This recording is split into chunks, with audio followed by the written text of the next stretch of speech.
Hey, so we are continuing with the First Samuel series, and now we're at chapter 25.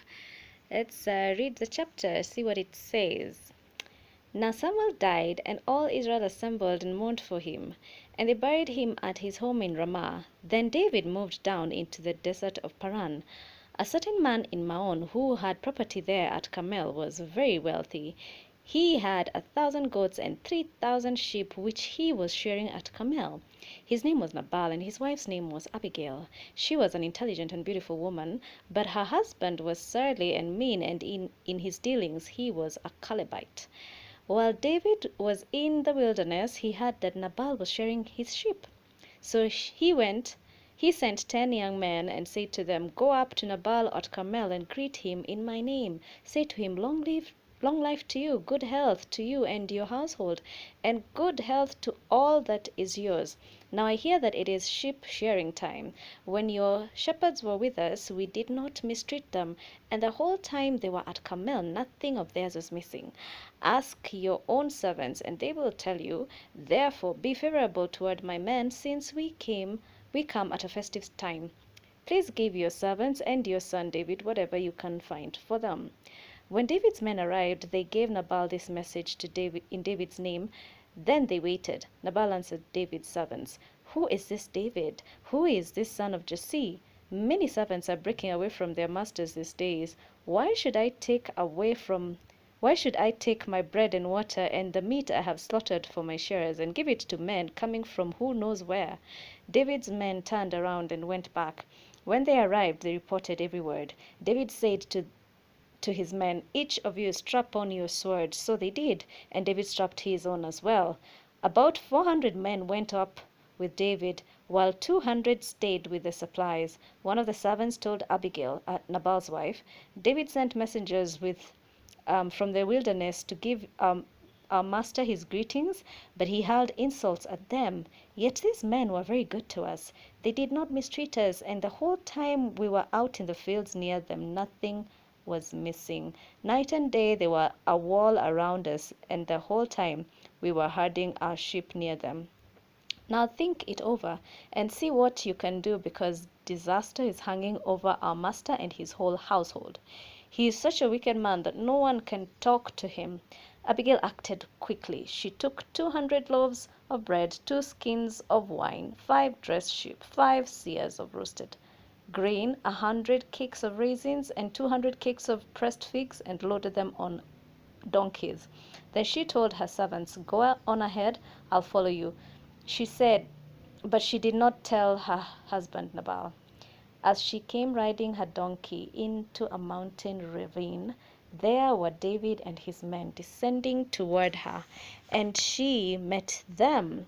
David had just said, "It's been useless, all my watching over this fellow's property in the wilderness so that nothing of his was missing. He has paid me back evil for good.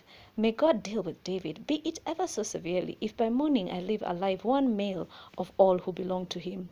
When Abigail saw David, she quickly got off her donkey and bowed down before David with her face to the ground. She fell at his feet and said, "Pardon your servant, my lord, and let me speak to you. Hear what your servant has to say. Please pay no attention, my lord, to that wicked man Nabal. He is just like his name. His name means fool, and folly goes with him. And as for me, your servant, I did not see the men my lord sent. And now, my lord, as surely as the Lord your God lives, and as you live, since the Lord has kept you from bloodshed and from avenging yourself with your own hands, may your enemies and all who are intent on harming my lord be like Nabal, and let this gift which your servant has brought to my lord be given to the men who follow you.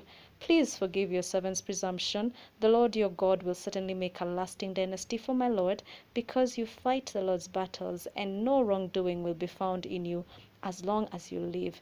Even though someone is pursuing you to take your life, the life of my lord will be bound securely in the bundle of the living by the Lord your God. But the lives of your enemies he will hurl away as from the pocket of a sling. When the Lord has fulfilled for my lord every good thing he promised concerning him, and has appointed him ruler over Israel, my lord will not have on his conscience the staggering burden of needless bloodshed or of having avenged himself. And when the Lord your God has brought my Lord success, remember your servant. David said to Abigail, Praise be to the Lord, the God of Israel, who has sent you today to meet me. May you be blessed for your good judgment and for keeping me from bloodshed this day and from avenging myself with my own hands. Otherwise, as sure as the Lord, the God of Israel, lives, who has kept me from harming you, if you had not come quickly to meet me, not one male belonging to Nabal would have been left alive by daybreak. Then David accepted from her hand what she had brought him, and said, Go home in peace. I have heard your words, and granted your request. When Abigail went to Nabal, he was in the house holding a banquet like that of a king. He was in high spirits and very drunk, so she told him nothing at all until daybreak. Then in the morning, when Nabal was sober, his wife told him all these things, and his heart failed him, and he became like a stone. But 10 days later, the Lord struck Nabal, and he died. When David heard that Nabal was dead, he said, Praise be to the Lord who has upheld my cause against Nabal for treating me with contempt. He has kept his servant from doing wrong and has brought Nabal's wrongdoing down on his own head. Then David sent word to Abigail, asking her to become his wife. His servants went to Carmel and said to Abigail, David has sent us to you to take you to become his wife. She bowed down with her face to the ground and said, I am your servant, and am ready to serve you and wash the feet of my Lord's servants. Abigail quickly got on a donkey, and attended by her 5 female servants, went with David's messengers and became his wife. David had also married Ahinoam of Jezreel, and they both were his wives. But Saul had given his daughter Michal, David's wife, to Paltiel, son of Laish, who was from Galim. Yeah, so that's chapter 25. We see David, who's now a watchman or watching over other, well, strangers' sheep, but he honestly thought that there was still good in Israel and that he could get some, what do I say, honorarium or payment. I don't know. He just wanted something to feed his followers or his band of, would you call it an army? In this festive season, and we're just from a festive season, and it would be interesting to see this play out in real life, where there's a man out there somewhere who's been watching over your property. You had no idea, and he tells you, hey, I've been watching over your stuff while you were away, and none of it got lost, and my men were watching over it because we just wanted to. And now that it's a festive season, how about yeah, you just you know so he sent his men, and the men were astounded. That response they got was like, who is David? Who knows who has come from? He's been, busy rebelling from his employer, so I'm not gonna give him anything. So they went away without even one piece, even a leg of a goat. And on top of that, the language that they received was quite something.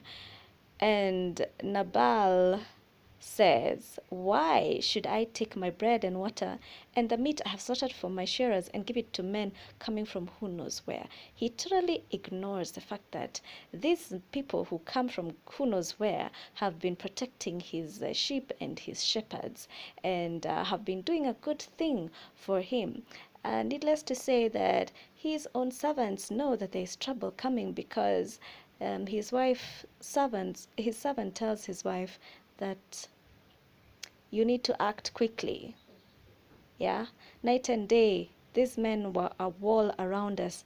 The whole time we were herding our sheep near them. Now think it over and see what you can do. And Abigail quickly puts together quite a package here of 5 dressed sheep. Wow, what's a dressed sheep? 2 skins of wine, loaves of bread, 5 seahs of roasted grain, 100 cakes of raisin, and 200, how big was a cake? 200 cakes of pressed fig, and loaded them on the donkeys. And remember that this is for David and his men, and she creates this peace offering, knowing what David's men can do. He was a man of battle. And it seems that Abigail not only tries to create peace because of the imminent or almost sure death of her household, she also seems to know something. She says that the Lord your God will certainly make a lasting dynasty for my Lord, because you fight the Lord's battles, and no wrongdoing will be found in you as long as you live. And she actually allows David, or rather informs him, that he needs to avert the possibility of bloodshed on his part. And he says that my Lord will have no bloodshed, innocent bloodshed will not be found on you. My Lord will not have on his conscience the staggering burden of needless bloodshed or having avenged himself. And when the Lord your God has brought my Lord success, remember your servant. And he does. He remembers her and marries her. But meanwhile, the Lord took care of things, and David did not avenge for himself what the treatment that he got from Nabal. Instead, Abigail told Nabal, her husband, everything that happened. And it says that when Nabal was sober, that's the following day, his wife told him all the things, and his heart failed him. So is it like a heart attack? I don't know. And he became like stone. About 10 days later, the Lord struck Nabal and he died. So it's a very short time. It's only 10 days later. It's less than 2 weeks. And David heard about it, and he says this. He says, um, he kept, praise be to the Lord who has upheld my cause against Nabal for treating me with contempt. He has kept his servant from doing wrong and has brought Nabal's wrongdoing down on his own head. Has brought Nabal's wrongdoing down on his own head.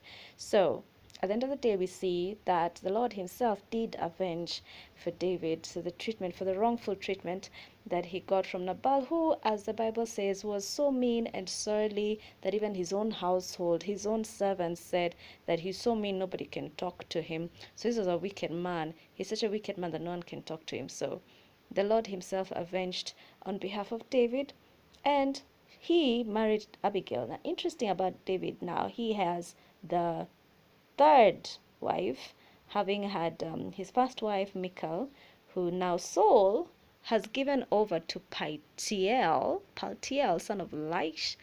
Who does that? I mean, this is your daughter. You just given her to somebody else anyway. So Saul decided to give over his own daughter, to another man, totally disregarding the fact that she was already married to somebody else. But anyway, and David, now has a wife called Ahinoam of Jezreel, and now there is Abigail, who in her attitude is just totally outstanding. On the servants of David going to Abigail, asking her to become his wife, they say, David has sent us to you to take you to become his wife. She bowed down with her face to the ground and said, I am your servant, and I'm ready to serve you and wash the feet of my Lord's servants. And she looks at being David's wife as serving him. Abigail quickly got on a donkey and attended by her 5 female servants, went to David's messengers and became his wife, his servant, as she says. And we see that Samuel in this chapter died, or we are informed that he died in chapter 25. And Israel assembled and mourned for him, and they buried him at his home in Ramah. Then David moved down to the desert of Paran. So there's quite a bit of change in here, and we see that with Samuel's death, could that mean that David felt more exposed? Probably needed more security. I don't know. So he moved to a desert. He moved to an even more remote place.